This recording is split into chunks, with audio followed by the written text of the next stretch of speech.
The Jacksonville Jaguars finally let go of Doug Pederson. Long overdue. This dude should have got fired mid-season, in my opinion. But you know what? It is what it is. He finished kind of on a strong note. Mac Jones got some wins there at the end of the year. So, you know what? I've always been a fan of Doug.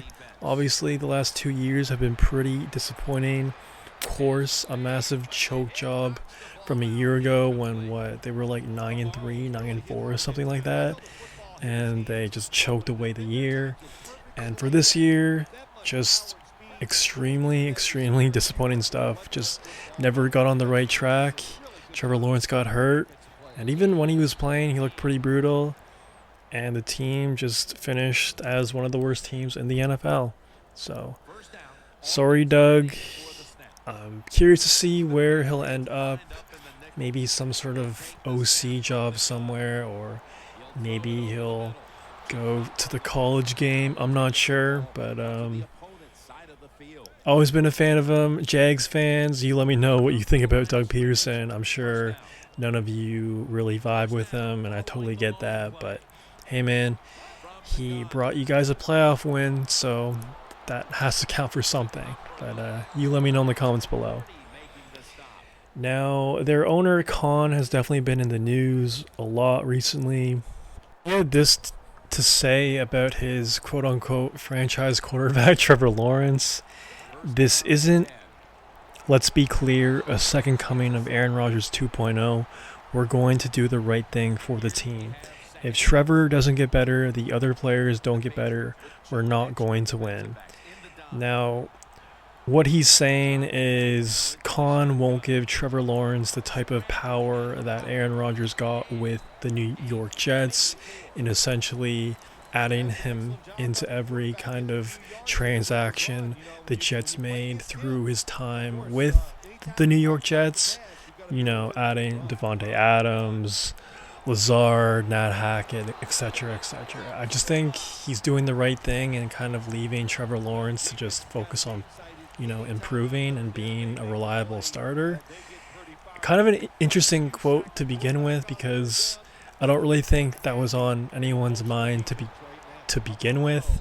And honestly, why would Trevor Lawrence be involved with the potential upcoming head coach hiring for the Jaguars? What has he done in the league yet to really even be in the room for that sort of decision for $1 billion franchise? Like, good for him for making a crazy amount of money in that contract he signed. Definitely finessed the Jaguars, so fair play to him, fair play to his agent. But like, come on, bro. Dude has done nothing so far except be a pretty big disappointment, in my opinion. I don't hate Trevor Lawrence. I just really disappointed with his play so far in the NFL. And the fact that he got that contract makes me a little sick. But hey, man, it is what it is. It's the quarterback market. And at the end of the day, good for him. He won. The Jacksonville Jaguars are opting to keep their current general manager, Trent Baalke, as well. A lot of people definitely have their opinion on Baalke. I'm not sure if he's a great GM, I gotta be honest, especially with handing Trevor Lawrence that deal, signing Gabe Davis and Arik Armstead to pretty monster deals. I don't know, man. I know it's hectic to look for a head coach and a GM in the same offseason, but I feel like after his season the Jags just had, I feel like they have to clean house a little more. And I definitely would have fired Trent Baalke, but that's just me. Let me know if you agree with me. Now, for the Jags' upcoming head coaching position, they requested a boatload of interviews, and the list goes like this: Kellen Moore, Todd Monken, Joe Brady, Liam Cohen, Ben Johnson, Aaron Glenn, Patrick Graham, Robert Saleh. Interesting landing spot for potential coordinators and head coaches. I think it's a better job than the Raiders' job, just because at least you have a quarterback. Trevor Lawrence is top 20 in my opinion. I feel like he's in that top 15 to 20 range as an NFL starter, around that. So automatically better than the Raiders QB room, and plus living in Florida is definitely an incentive. Plus taxes in Florida are very, very good, so that's an extra bonus as well. And the Jags do have some pieces. Brian Thomas is a legit guy, and I feel like that defense is not a complete bottom of the barrel defense. You do have some guys that you can build around, which they'll have to if they want to be successful in the near future. So with all that in mind, they definitely have to go with an offensive-minded guy. You know, whether or not you feel strongly about Trevor Lawrence, they paid him that contract, and there's no do-overs. You can't go back in time. You can't rip up that contract. That contract is signed, sealed, and delivered on a bi-weekly basis to Trevor Lawrence pockets. So I think the objective for the next 2 years is just how can we maximize Trevor Lawrence's play? That really should be the main focal point for the Jaguars. And I agree with Khan. If Trevor Lawrence can't get it together, this team will do nothing in the next 3 or 4 years. Absolutely nothing. They definitely have to hire an offensive-minded guy. Now, Ben Johnson is probably the clear-cut guy here if they're going to go with an offensive coordinator sort of guy. I'd be curious to see if Ben Johnson would be interested in this position. I feel like he might be, but I don't know. Like, if it were me, if I was Ben Johnson, I'd rather go with the Bears over the Jacksonville Jaguars. But who knows? Maybe Ben wants to make a little more money, and if he does want to make more money, he'll definitely opt to be the Jags head coach. Liam Cohen is definitely a guy to pay attention to. I feel like that guy has a pretty decent job at getting a head coaching position. And Kellen Moore as well. I don't know about that.